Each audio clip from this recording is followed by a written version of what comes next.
welcome everyone. We're going to give just people a few minutes to log on. But hi everyone. I know I'm probably more of a newer face. I am one of the new co-organizers for this EDS support group. My name is Emma Roy, and I have had HEDS probably undiagnosed since I was a child, but in the most recent years. So I'm really happy to have a group like you guys and also have amazing physicians come talk to us today. Today we have Mikhail Kogan and Ashley Drapeau to talk to us a little bit about the integrative approaches to treating EDS. So just a little bit of background for everyone. So Dr. Kogan is a leading expert in integrative and functional medicine at the GW Center for Integrative Medicine and an associate professor at GW University School of Medicine.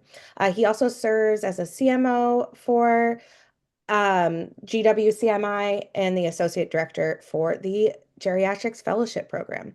Dr. Kogan treats complex chronic conditions, including EDS, HSD, pain, fatigue, and different women's health issues, but uses the whole body approach, which is something we really like to see within this community. He's also the author of the Medical Marijuana, Dr. Kogan's Evidence-Based Guide to the Health Benefits of Cannabis and CBD, and is trained in internal medicine, geriatrics, palliative care, herbal medicine, and craniosacral therapy. So we are so happy to have you, Misha. And then I'm just going to do a quick introduction to Ashley as well. Ashley is a PA and is the medical director and the head of the long COVID program at the GW Center for Integrative Medicine. With over 14 years of experience and background, she specializes in complex conditions such as long COVID, EDS, MCAS, and POTS. Ashley combines functional and Eastern medicine, holding a master's also in acupuncture to deliver personalized integrative care for patients with chronic illnesses. So again, we are so happy to have you both today. And I guess since we don't have we don't have any slides, we're just going to get right into it. And so something that we get a common question about is how to go about the diagnosis process. And I didn't know if Dr. Kogan and Ashley, if you want to talk a little bit about how to go about the diagnosis process and who are the right people to contact, especially when they're trying to figure out, whether or not they have HEDS or HSD. So yeah, would love to hear from you both. Let me start because I have a personal story. So I have EDS, although it's actually not the way you would think. So I'm highly inflexible, completely inflexible. See this? Like it's the reverse of everybody. And until I started actually going to Pilates teacher who said, "Oh, no, you have a classic EDS. You have gripping patterns, you're not moving, you're moving like any other EDS patient. You're malpositioning your upper torso instantly because you're gripping the legs." So the diagnosis can come from probably 2, 3 dozen of ends. And I actually stop recommending people to do a formal diagnosis. It's a complete waste of time. It's not going to help you with your treatment, in my opinion. It will only help you with one thing. If you're considering to get certain things through insurance and you're considering getting medications. And of course, we can talk about whether medications are they're useful in some circumstances for sure. Probably. Let's do this. Let me spotlight both myself and Ashley. And by the way, be prepared that Ashley and I are going to have difference of opinions. I mean, that's why we work well together because that's sort of how things are. I mean, I think if you integrate different way of practice and that strengthens you and that allows you to see different angles and it allows you to help people a lot better, in my opinion. So my journey was kind of from the back end. It basically, our Pilates teacher, Linda, diagnosed me with EDS in essence. And then I looked back and I said, oh my God, now it makes perfect sense. When I was 10, I was hospitalized for what they describe functional hypertension. Of course, it was classic POTS syndrome after episode of dysentery where my blood pressure was 60 over pulp and I couldn't lift my head off the pillow. So they did run a bunch of tests, did echo, said he's perfectly fine, send him home. And that was the end of my skiing career, which I'm now trying to rekindle. But the bottom line is, I mean, I've always had some POTS symptoms my whole life. I've always couldn't tolerate long fasting periods until I finally sort of got a hold of everything and started gradually step by step fixing underlying additional issues, which basically what I think fixed all of my main problems. And now I'm kind of doing this long-term functional EDS Pilates kind of movement work. And again, we can talk about that. So, so because of this journey, the only thing I do to people at this point to formally diagnose, if you have a little bit of money, and on occasion, the GeneDx would even give the test for free. I think both Ashley and I would consider and would send genetics. And if you come back with defined genetics, I mean, that just puts the rest to it. Going through, table tilt tests and sending people to Hopkins for $3,000 workup, I don't know. To me, it's a over medicalizing of an issue. You have a classic pattern or not so classic. You have some hyperflexibility, you have frequent microtrauma, you have POTS. I don't necessarily go looking further. I start treating, and then I see how you respond to treatment. And actually, often respond to treatment is much better diagnosis than anything else because there's always unanswered questions. And of course, I do like to do the intake, the classic EDS intake page, looking for symptoms, looking for all of that. But again, often they're obvious, sometimes they're not, and then you sort of start figuring things out. The only real case to truly get the formal diagnosis, that's when I always order genetics, if you're in a legal system or if you're in going through some insurance denials. That is probably, yeah. And in that case, definitely genetics, because no one will question those. Unfortunately, Invitae company, which we used first, is belly up. They're no longer in business. So I think, Ashley, correct me if I'm wrong, but I think GeneDx is the only one left at this point. Yeah, GeneDx is the only one left. Yep. So I think you're going to have quite a different answer. So go for it. I don't know.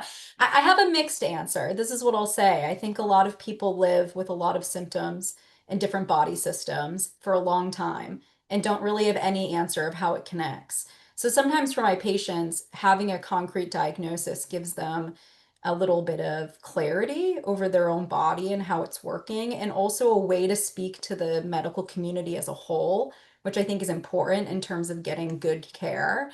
I will go through the Baton score. I will do the 2017 criteria and see if someone meets it. And if someone falls in the middle, I am definitely more erring on the side of diagnosing them with it and having them have the ICD code rather than saying, well, you're one criteria off. Sorry, you didn't make the cut. So I guess you don't have it, right? These things are not always so black and white. There's definitely this middle gray area, which I think is in part why I agree with Dr. Kogan a little bit in the space of, does it matter? I think that, a diagnosis is really a label. And it is a way, though, for us to understand a little bit about ourselves and also help the community around us that we have to interact with understand what we have rather than just coming forward and saying, I have this whole host of symptoms. You get to say, I have this EDS diagnosis. What I would say is even more important than getting the initial diagnosis is finding somebody who can look at you as a whole person and consider the entire triad of the disease. That's one of the biggest issues that when I see patients who come to me for the first time that they experience is that they're seeing somebody for POTS, they're seeing somebody for MCAS, they're seeing somebody for EDS. Everyone is a separate entity in a little silo, but we all know that they all impact each other. So really, I think what's most important is finding somebody who understands all parts of the triad and can, formally give you a path forward, which ultimately will help you get better rather than just providing labels and going to 15 different specialists. No, we definitely appreciate that insight. And I wonder, as you probably both know, that they're updating the EDS diagnosis criteria, and that will be announced in 2026. Obviously, we don't know what's going to be in that criteria, but I guess hopefully it is a useful tool for patients. But as Dr. Kogan said, feel free to put your questions in the chat or in the Q&A, whatever's easiest. But I do have a few questions for you both if we want to get into that. So when it comes to, while we're talking about diagnoses, what are some of the biggest challenges that you both face when diagnosing patients that have like overlapping symptoms? So EDS and the ME/CFS and MCAS and POTS. That's a lot for one patient, as you guys know. And so how can, I guess, like, what are the biggest challenges that you see with that, and how can patients get help? Let's switch. Ashley, you go first. We'll just go back and forth. I think that it's tough because there is so much overlap. And in medicine, we live by criteria, clinical guidelines, right? That's very much what shapes, I guess, the allopathic Western paradigm of medicine. I like to think of each person as an individual and come up with an individual plan for them that's going to work for their personalized case, rather than say, well, we give this medication for this disorder and this one for this disorder. So I think it's more looking at how they all overlap, right? Because we know that mast cells affect connective tissues, for instance. And we also know that autonomic dysfunction affects mast cells. So it's sort of this, terrible cycle loop. And then that person may, as you mentioned, Emma, they might fall in the category where they meet the criteria for ME/CFS as well. The diagnoses for me come in play largely, this is where Dr. Kogan and I definitely match up. It largely comes in play when you're talking about the legal system or the disability system, right? Which I guess are one and the same. When you have to have your accommodations filled out for work, or you want to take short-term disability or long-term disability or disability through Social Security, you're going to need all those diagnoses that you meet criteria for to be able to prove your case, right? So having no diagnoses doesn't help you either. And having, a list may help, right? I would argue that it's really not the amount that you have that you meet the criteria for. It's more of how much evidence you have to support the ones you have been diagnosed with, and how much, medical notes that you have to come to back that up. So I guess that's a little bit about my perspective for that. So I think what I'll add to this is, unfortunately, Emma, your question is critical in one specific aspect. We typically see that a lot of the things you mentioned, their drivers are not in the preview of a standard of care physicians. They're not able to diagnose. For example, MCAS typically would have 4 or 5 most common drivers, and 2 of them are toxicity-based, metal and particularly mold toxicities. Those are probably more than 50% of every patient's presenting with MCAS, maybe up to 70%. So if you have that double whammy, you're living in a molded house and you don't even know that, you presume it's all EDS. Well, think again, because most of the time, if you have that other driver, you can have the best possible care for EDS and you will never get even closely better, right? Because you're not actually managing the all of the drivers. You're only managing one. And in fact, you don't often even the most advanced practices, ours included, will not be able to exactly prioritize. We'll have to treat everything at once because we don't necessarily know what is the highest priority on the list, right? So that's one big thing. And the other thing is that often, or on the positive side, the treatment often parallels. And again, it kind of escapes the standard of care, and that's why I'm so aggressive about not medicalizing EDS treatment. If you're medicalizing treatment of MCAS, for example, let's say you're going to use cromolyn and whatever, the problem with that is you're not treating the problem, right? You're just palliating stuff, which sometimes is critical. I mean, everybody does it, no problem. But if you didn't figure out why the problem occurs and what you should actually be doing to sort of get rid of it, there is no chance that eventually most people continue to progress slowly. You may have a period of a more or less okay stability because maybe underlying driver has been stable, but in reality, chances are things will progress if you don't manage them directly. So that's why the functional medicine comes so critical, because that's what really diagnoses all those things. There was a great question in the chat, which I did answer, about malabsorption of nutrients. Very common problem with EDS. People do get, because your EDS typically also causes different peristalsis in the gut. You can have SIBO, you can have malabsorptions. not just from SIBO, but for other reasons. I mean, if you're moving bowels too fast and you have a lot of diarrhea, you may malabsorb just from not having things sit there enough to get absorbed. So all of those things have to be looked into. And again, if you go more medical route and you don't go there, you don't find it, chances are probably going to get not an optimal care. So, if you have an internist, then you'll have to find some functional medicine practitioner. Notice I said practitioner, it doesn't have to be a doctor. In fact, I say that probably more realistically not to have a functional medicine doc in cases like this, because you'll need to save costs since most of them will not take insurance. Right. That makes sense. And appreciate both of your input on that, because that's definitely something, that's prevalent within the field. And I guess you kind of mentioned it, Dr. Kogan. But again, to both of you, how do you, because you're both within, well, I can't, sorry, having a little bit of brain fog, integrative and functional medicine. And so with that, how do you integrate, the conventional medicine with functional and herbal therapies when treating patients with complex conditions like EDS or HSD?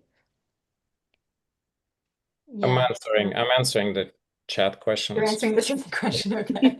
I'll start then. It's such a broad question, right? Yeah. Well, first off, I'll say that in functional medicine, we have a lot of labs and different things available to us that we don't use in conventional medicine that can sometimes help point to environmental toxins, things like Dr. Kogan was speaking of, things like mold, and also heavy metals. And then if we do find those things, of course we manage them. I always take the approach of a stem and a branch approach. And this is something that I learned actually when I was going to school for Eastern medicine that I really liked as a paradigm, that there's a stem of an issue, right? And if we're talking about the stem is the heavy metal or the stem is the mold, that's the underlying reason why the problem exists. But then there's all these branches, and consider the branches the places where we live, right? Yes, we want to treat those underlying issues, and we should. As a diligent practitioner, we all should be treating these things and finding them and resolving them. They take time though.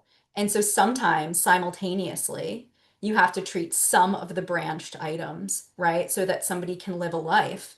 As all of you, are very aware, all of these conditions that we're talking about today, EDS, POTS, MCAS, can all be very debilitating. And so everyone wants to still live somewhat of a quality of life, be able to engage with the world from a social aspect as well. And so I'm always considering, okay, I definitely want to find this underlying mechanism, but I also don't want to ignore that this person has to live their life. So what can I give them simultaneously? And sometimes what I give them is a medication, sometimes it's a supplement, depending on what they need. And also sometimes, and most often, it's another modality, a hands-on modality. So Dr. Kogan and I work with really amazing physical therapists that treat a lot of EDS. In addition to that, I'll send patients to OT. I have a lot of specialized OT in the area, acupuncturists, craniosacral providers, massage therapists who understand EDS. So it's just finding, it's not always so much about the right medication or the right supplement. It's sort of looking at it as a whole and then also finding the right individuals that are going to support you and collaborate with you so healing can occur. Right. That makes sense. Dr. Kogan, anything to add there?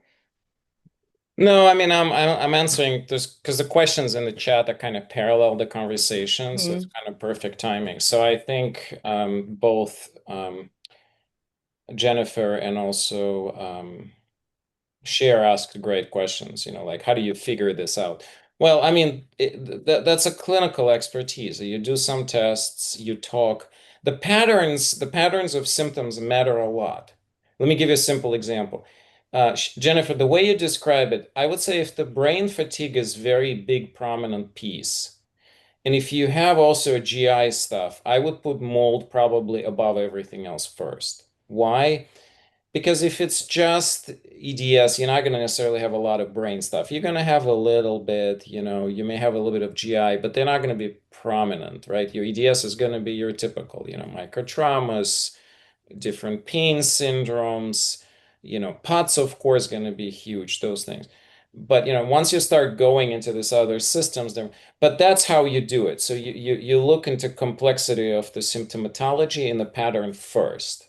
Then that gives you an idea, where do you go diagnosing next? Which questions do you ask from, okay, here's my differential diagnosis. If I'm thinking that the mold is the top, then I will pursue the testing for it first. Now, you may end up going to some really expensive functional medicine office, and I'm not going to badmouth anybody or say anything to anybody. But sometimes physicians will say, look, pay me $10,000, I'll run all the tests at once. And there's nothing wrong with that in a way, except that obviously it's an overkill. I mean, if you have a few months to wait, you can do this in phases and get to the bottom of it at the fraction of the cost. And that's actually how the medicine should be practiced. We shouldn't be ordering every test under the sun just because we can. We should be really concentrating first on our clinical skills, and it always starts with conversation. And then we will do the exam, right? So the problem, I think, what Jennifer is aiming at, let's say, because I'm saying most of the time, it's not going to be just one problem. That is for about 15 years of my practice, I believed in this fallacy of internal medicine, that you have to find one pattern that describes every problem, that there's going to be one diagnosis that fits the bill for everything. And sometimes it does on 1 out of 1,000 or whatever. And you get super excited when it happens. Well, I don't anymore, but I used to. And now after many, like decade plus of this, I said, this is nonsense. Internal medicine at its core is broken because they really don't understand this. There's almost no chronically sick patients with one problem. And they don't have a model. They're differential diagnosis based on the idea that there's one problem and we need to find it. And that's the difficulty. So yeah, but the great idea, but that doesn't mean anything. You can have an MCAS and have it secondary. MCAS is never primary. See, this is how you condition to think. You think, okay, I have an MCAS, I got to treat it. No, you got to find out why you have MCAS. You don't treat symptoms. MCAS is a symptom. It's a superficial level. Of course, tryptase is going to be high. Good for you. You know the diagnosis, the top diagnosis. But that's the whole point of functional medicine. You don't care about diagnosis. You care about what functionally driving the diagnosis. And unfortunately, Maureen, the answer may not be simple. You may have one problem, you may have two problems. You mentioned, some toxicity, or no, that's your treatment. Okay. Yeah, so, there may be histaminergic reactions just primary. I mean, maybe you have some leaky gut for a long time since a kid, and that there's no way of knowing this until we start getting the patterns together, until we get the timeline and the pattern. And that starts to gradually kind of, the person who started our clinic, John Penn, he had this wonderful analogy of an onion. That's what functional medicine is. It's like onion, right? You're peeling the onion one layer at a time. Why? If you do more aggressively, you're going to get tears. So you have to do this very carefully. You have to do this in a flow of things so you don't overstress the system, because often, if you try to get all the tests under the sun, there's often so many things come up. Many of them are red herrings. Some of them are real. Which ones are which is not easy to figure out. And the worst problem is, you think that we have difficulties handling this.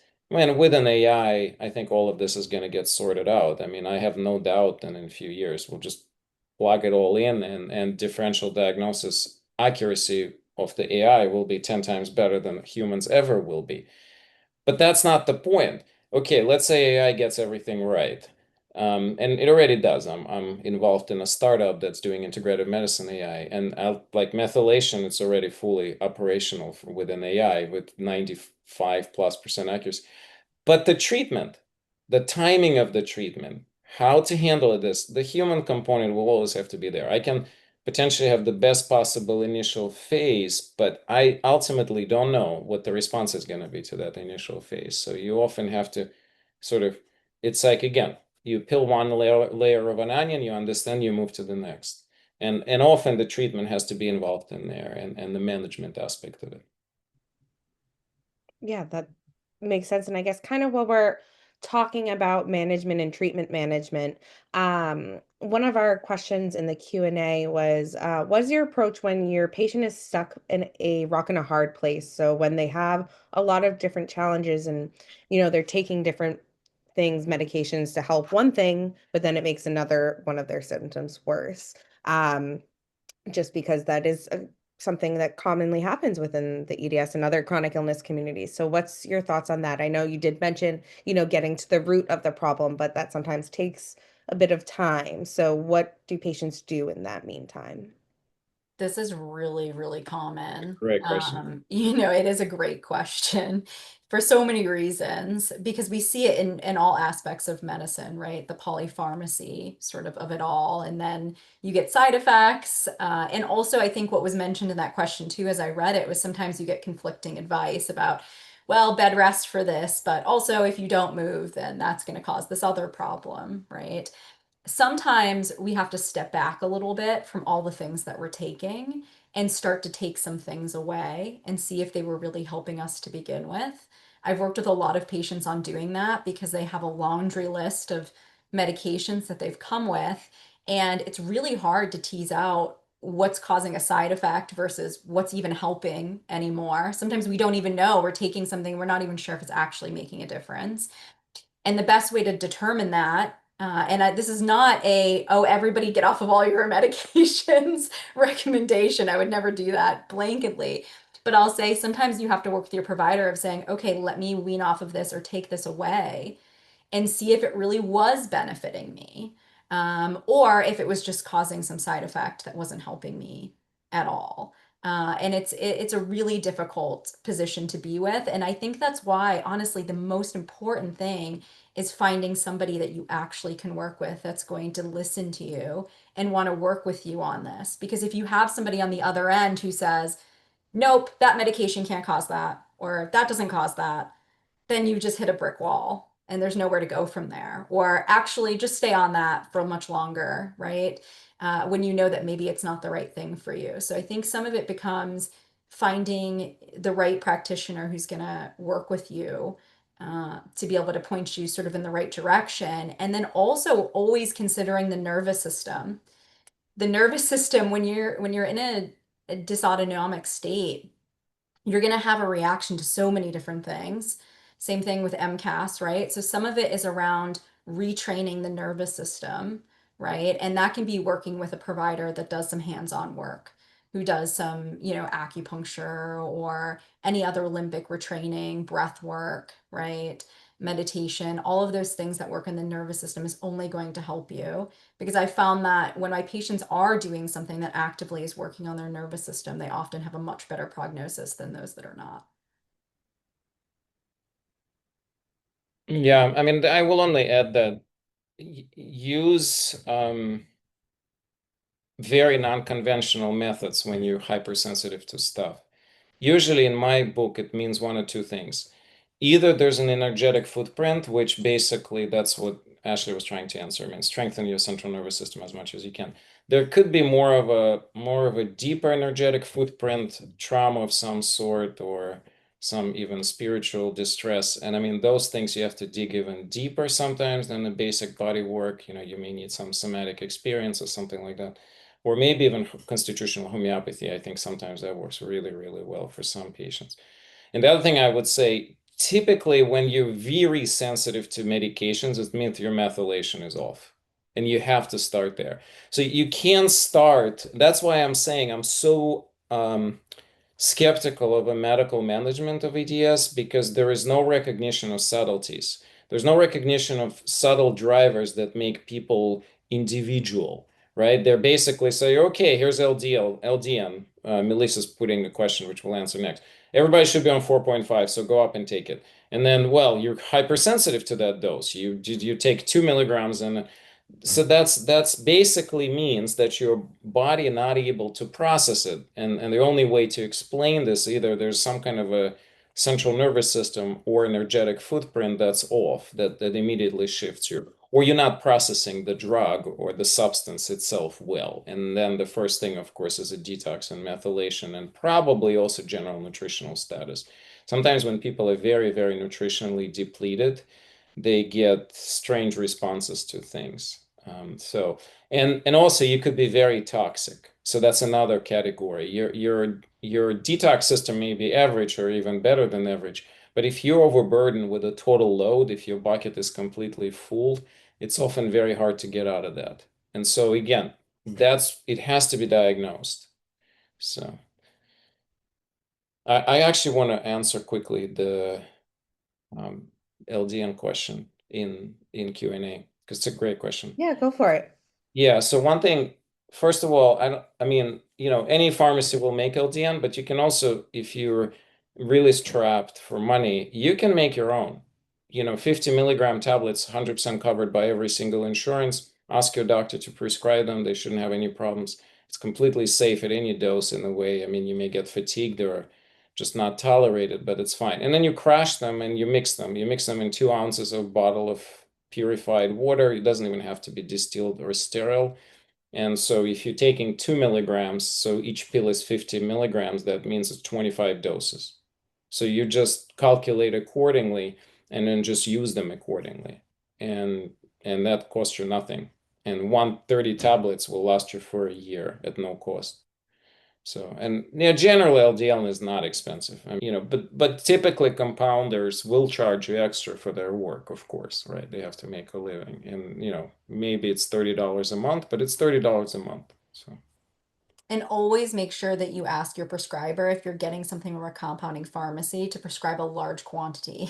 Because if they prescribe a large quantity, even if you're going to titrate up, then you're going to be paying less compounding fees, right? You're going to paying one compounding fee for 100 capsule versus like the same compounding fee for 30 capsules. So when considering those things, one thing that you can help your practitioner out when they're prescribing is ask for a larger quantity of the medication to save yourself a little money. there's a great next question about childbirth and Yeah, pregnancy. that's what I was gonna lead Oh into. yeah, I saw. So we did have someone reach out about the impact of HEDS and POTS on pregnancy and childbirth, and I would just love to hear both of your perspectives on it because I know that's a large percentage of the EDS community is also women, and so hearing what potential options or impacts that we need to be aware of, I think is important if that's the route someone wants to go down. So would love to hear your thoughts. I had dozens of women deliver perfectly healthy babies, completely normal delivery and normal, pregnancy. I think again, let's not over medicalize this in the right way of handling EDS. Think of it as a gift if it helps you. Think of it as any dyslexic person, they'll struggle. I'm heavily dyslexic. I mean, I can't spell anything. Thank God for AI right now. Now I'm a king, but before all that, I was in the bottom of every class. And so, every disability is also a gift, but you have to know how to sort of put it such. And so in that sense, sure, you have to anticipate certain things in pregnancy, right? You know your lax, for example, so certain things you have to anticipate, and you also have to anticipate that your kids are going to have some chance of genetic. But again, you live with this and you strengthen that, and then you play out of some pluses of it. The big plus of EDS, in my opinion, I mean, if you are hypermobile, then you are hypermobile. You can do a lot of things with your body that many other people cannot. 95% dancers are hypermobile. I'm talking about like professional dancers. I'm not talking about, maybe more than 95. I don't know. I mean, you can ask, but it's definitely over 90%. And because you otherwise would not be, right? If you're not hypermobile, I mean, it's not really clear how you're going to do certain movements. In certain sports, it's the same thing, right? Gymnastics, probably not 90%, but still at least 50%, if not more. So, but they've learned how to live with it. They learn how to strengthen it. Typically, once they get to a certain level of professionalism, then of course they have coaches and they have trainers and they have people who will understand their body. So that's basically the message here. The message is if you have someone who understands your body, and definitely not a physician, you don't want to pay me to understand your body, right? You probably need a physical therapist, someone who actually understands the functionality of your movement. If you have any movement teacher, that's fine as long as they're really expert in their field. And they will also be a really good support for you during pregnancy and childbirth because there's going to be some unique challenges. So, and I think there's more understanding of it now within GYN community that, Ashley, I'd love for you to comment on that.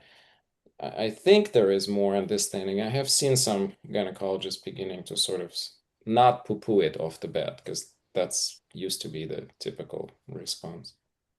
There's some, but for everybody who's here that is a woman, we all know that medicine is sort of biased against us inherently, right? From a pregnancy standpoint, usually what we find, especially I think the question was asking in particular about hypovolemic POTS, is that a beautiful thing happens in the second trimester where you get fluid volume from the pregnancy.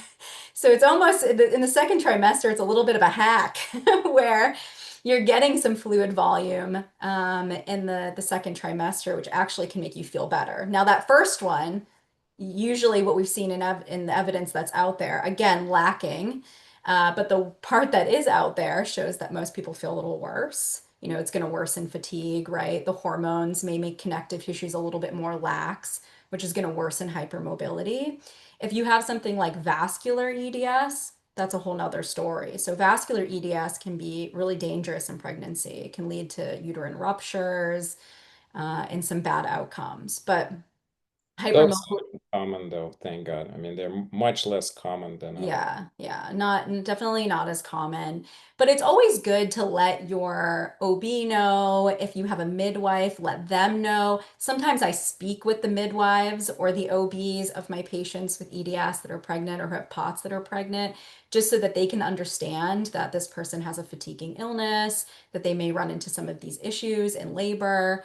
And we're able to figure and work something out. So some of it's, sort of the collaboration as well, even if they're not knowledgeable, but let's say you love them as an OB, they're very supportive and open to learning, then then that may still be a good option if they're open to having a conversation about how to support you. Elizabeth, I think I already answered that question because that's exactly what I said. Do not go to doctors to get POTS diagnosis or dysautonomia. It's a waste of your time. I mean, you have it. If you're asking this question, you have it. Period. Like that's simple. And the easiest way to do it, check your pulse, standing, laying down, and sitting up in different situations. If the pulse goes up more than 20 points or 20 points plus, that's it. You don't need to do any table test. You don't need to do anything. The same with blood pressure. If you have a drop of blood pressure 15 points systolic or more, that's it. It's a formal diagnosis of orthostatic hypertension, and you don't need to go anywhere further. That is one thing that, like, you going to a butcher's, you're not going to buy a salad. They're going to give you an accurate diagnosis because that's what they do for living. With neurologists, we have a joke. You guys all know that. Diagnose and adios. That's all they do, right? Because even if cardiologists going to try to diagnose it and give you the diagnosis, what are they going to do for you? The good ones will say, eat more salt, put some stockings on, hydrate better, and lift your legs when you're sitting watching TV. The bad ones are going to start medicating you right off the bat without doing anything else. And the reality is there are so many other tools. It has nothing to do with just managing stuff off the bat. Again, you have to understand the whole systems. For example, I'll give you the best examples I think we can give is in our own health and how we went through certain journey.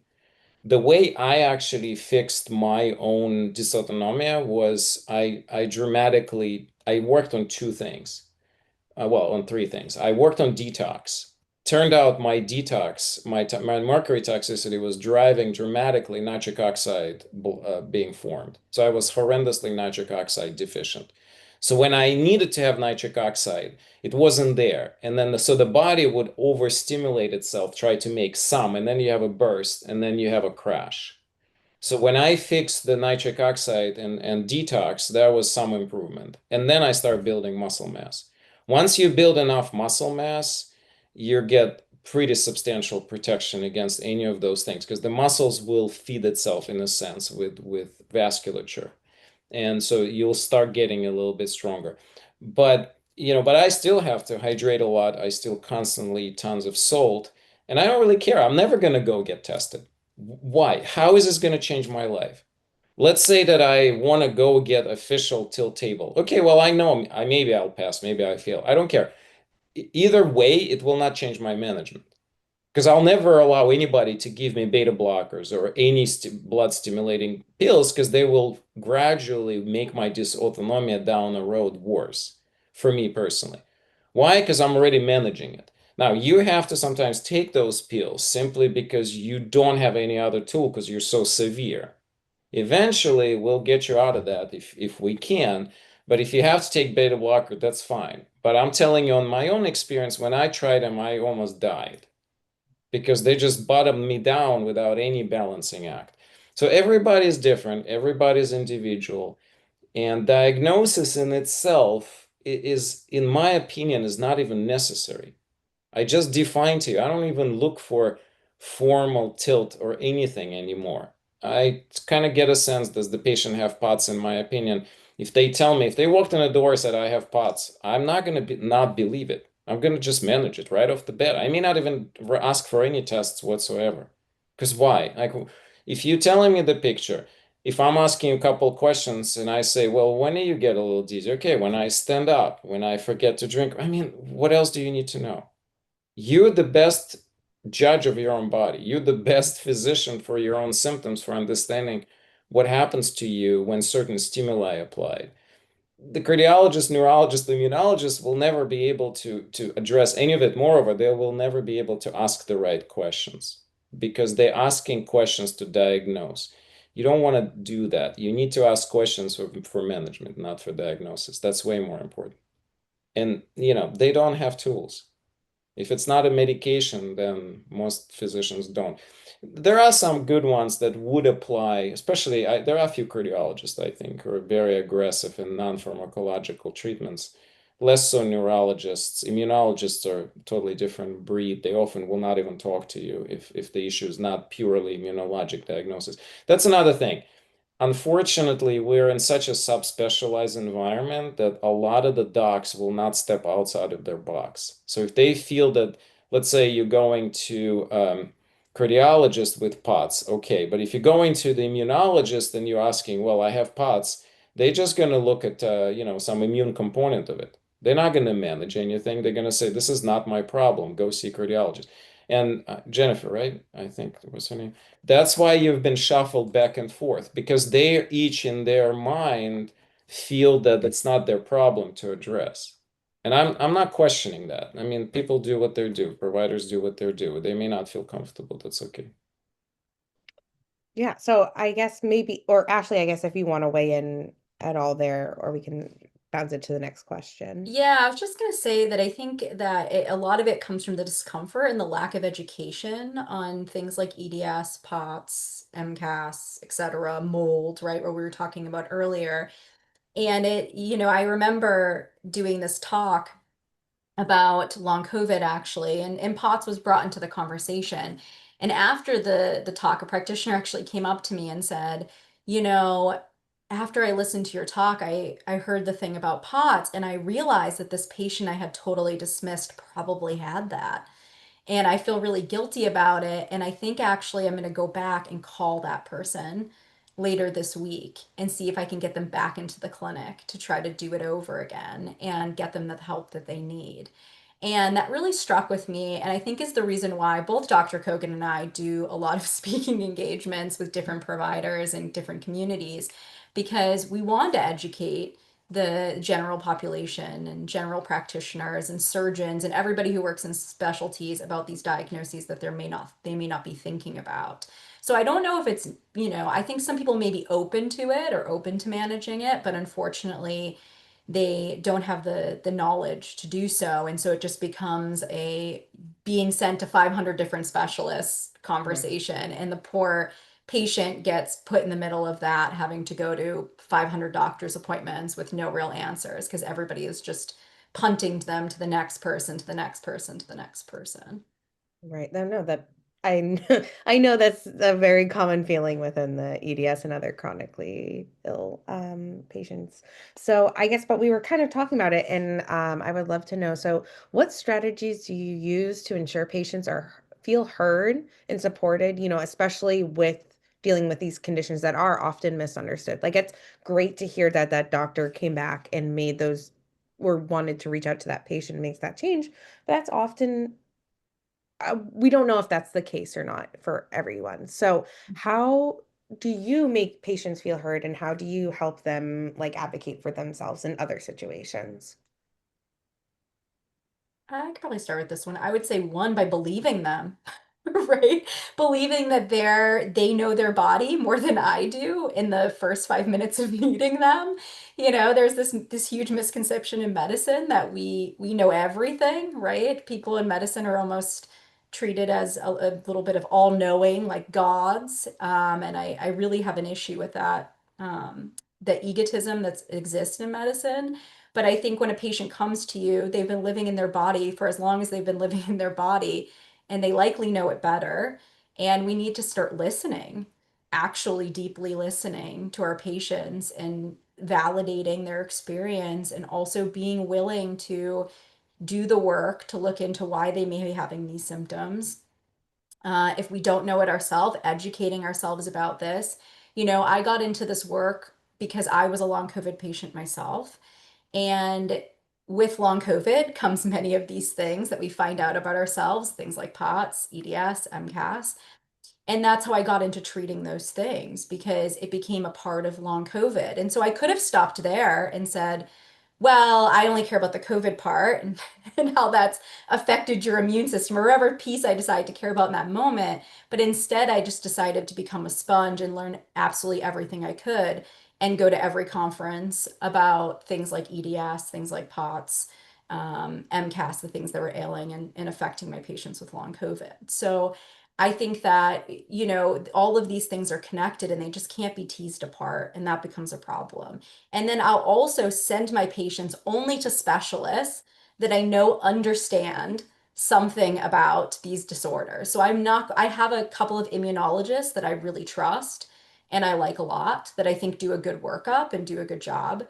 That might lead to something like IVIG or SCIG if my patient's interested in pursuing that. But I'm not going to just send them to just any immunologist or any GI specialist or any rheumatologist that I think could maybe not be useful, or be a complete waste of time, or even worse, cause more medical trauma that most of us as patients have experienced. Dr. Kogan, I see that you're also answering in the chat, because we got a Yeah. similar question that came in of just like, how can patients better advocate for themselves? Because, But that's what I'm actually answering. Yeah. My answer is education, education, education. I think often, unfortunately, it's ignorance, not because, providers are ignorant, but because, nobody learns this. Like, I don't know if we're going to get to talk about cannabis, but, we started that pretty much EDS is known, and the cannabinoid deficiency syndrome, now it's proven officially. So if you have EDS, you have a problem making your own cannabis, period. No other options. So, and like, so this is a two really interesting topic. No physician knows anything about cannabis, no physician, and most physicians don't know much about EDS. So, but it doesn't mean that we can't teach them. If you show them the data, that's when maybe genetics can be important. When you polite, collegial, involved, caring for yourself, but standing the ground. I think if the physician in that setting or provider in that setting doesn't want to hear you, change the provider. But I will tell you, I think more primary care providers would want to at least listen to you first. And if you're very clear that you're not trying to aggravate any situations, you're not trying to unbalance the care, you're simply positioning yourself saying, this is what I think I have.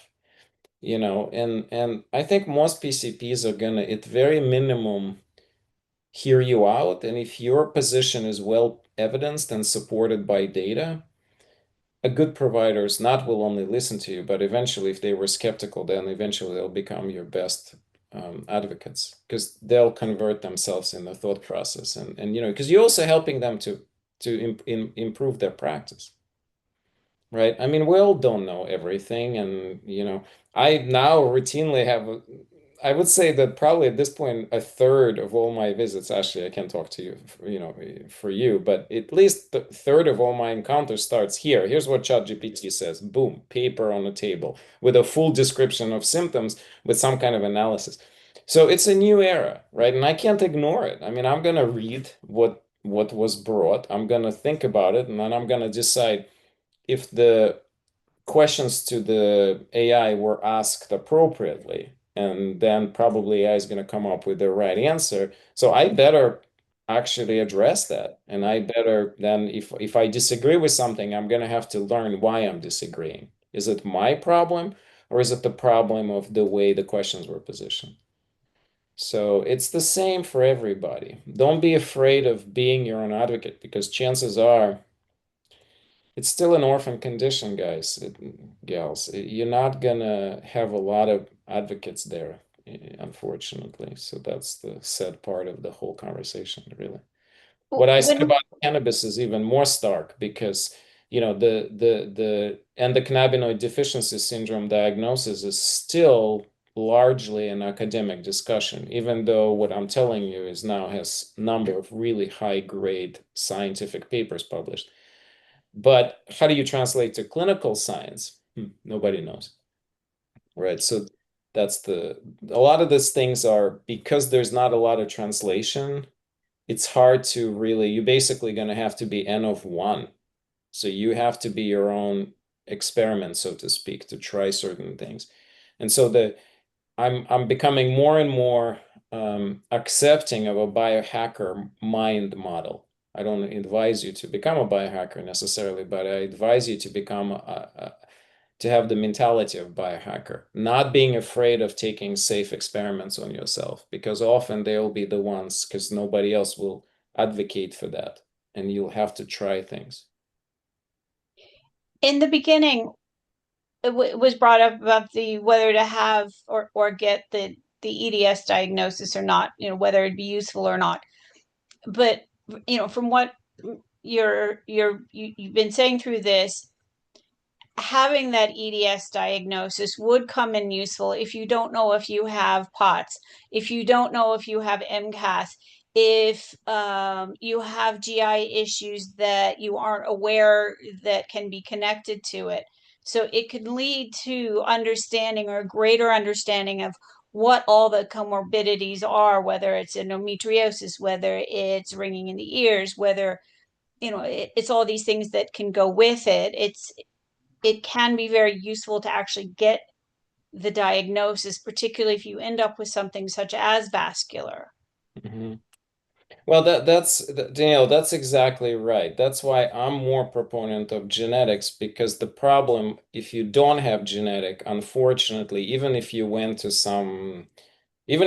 Hopkins and they give you the diagnosis, unfortunately, there's still a lot of mistrust in all this. There's still going to be a lot of people going to say, no, you don't have it because I'm an expert and I say so. Whether that's true or not, who knows? But the point being is that's still happening. Arguing with the genetic, I have not seen a single provider out there trying to argue with genetics. The other big thing is insurances. If you don't have genetic data, insurances could deny you. They could say, we don't, they're going to have their own expert looking into this and say, no, this person doesn't have EDS. Tilt table is negative. That's it. Goodbye. Like, we hear this all the time, and we can write letters, and sometimes they work, sometimes they don't. But the bottom line is, I have not seen an argument against genetics, not yet. Maybe they will, as of course the condition will gradually get more and more popularized, for sure. It's a matter of time.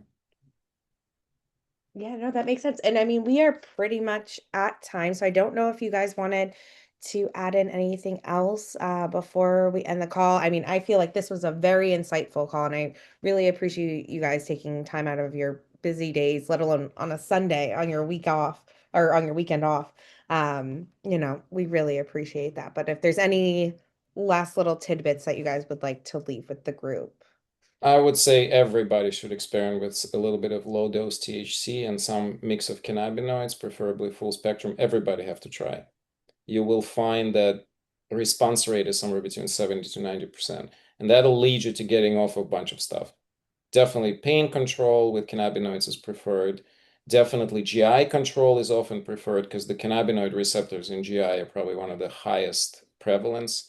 So immune system often improves with cannabinoids. So, but the trick is to have a very, very, very gradual and gentle process. And I think that's the unfortunate people presume that we're talking about recreational stuff and that you're going to be smoking, and that's the fraud. Nothing can be furthest from the truth. You're talking about mostly topical and occasionally, well, topical and sublingual products. And topical is mostly for any kind of trauma. So you have to have some creams in the house that every time you get something injured, that you would apply it together with your typical other methods, but instead of Tylenol and NSAIDs, because I don't like either of those. You have to take them, but you need to try to introduce topical cannabinoids for everybody. That's 100%. Oral, somebody who mentioned LD on 1.5, I go to 2 and I get 6. So you may be too sensitive, so you may not want to start with oral. You may need to work on figuring out why you're so hypersensitive. But most people starting with 1 milligram of THC or 0.5 milligram of THC and very gradually titrating, you're gonna open your new world of treatment for sure.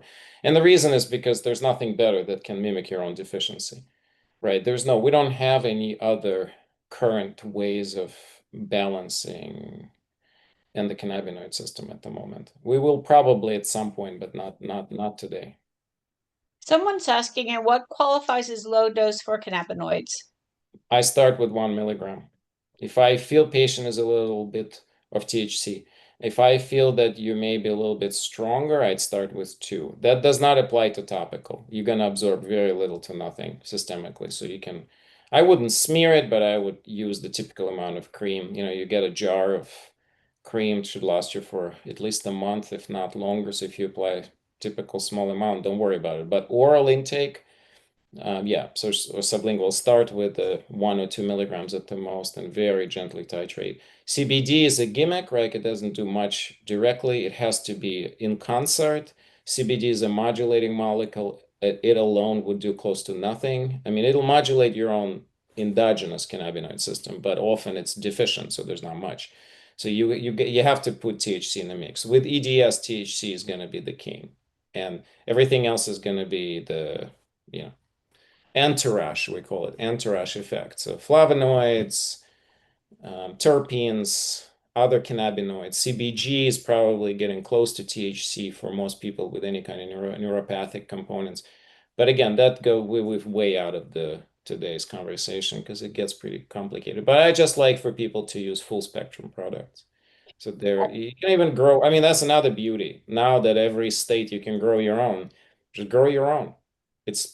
Balcony inside your house, you can grow a couple of plants and, make your own teas. You don't have to go to dispensary. You don't have to cook anything. You can just gradually learn how to use it based on just how it always was. It's a botanical product. We forget that it's all part of the food chain for us. And I would say on our website under practitioners presentations, we do have Dr. Kogan's presentation on medical cannabis from last year, if anybody wants to watch that. It's still reasonably up to date. I mean, there may be some things that now we know a little bit better because this field is moving pretty fast, but I'd say it still should be okay. You guys should beg Ashley to come back and give you a talk on managing of MCAS, because it sounds like half of the questions were MCAS based, right? Yeah, it seems like we got a lot that came in about MCAS, and I hear that also in the PhD too, so Yeah. doesn't shock me. But anything else you want to add, Ashley? Yeah, I'll just say thank you guys for having me. And I hope that doing this in a format where everybody got to be included, felt that you were being heard, and had a little bit of agency over what things you wanted to hear about versus us just clicking through slides and telling you about something maybe you already know quite a bit about. Because this is a very knowledgeable group, I'm sure. Every patient I have is so knowledgeable. They could treat their own patients with all of these conditions. That is a running joke, I feel like, me and Yeah. I have no doubt that you understand MCAS better than every single provider you're seeing it, most likely, just because, that's unfortunately the nature of the beast. So Yeah, yay. All of us as this group have a wonderful lived experience that we that we all get to enjoy. But yes, thank you so much for having me. Yeah, And and yes, next this time. audience, you guys were all so great today with great questions. We really appreciate the active participation. Feel free to email Danielle and I if you guys have any questions. But again, thank you everyone for your time and enjoy the rest of your day or Yes. night, I guess.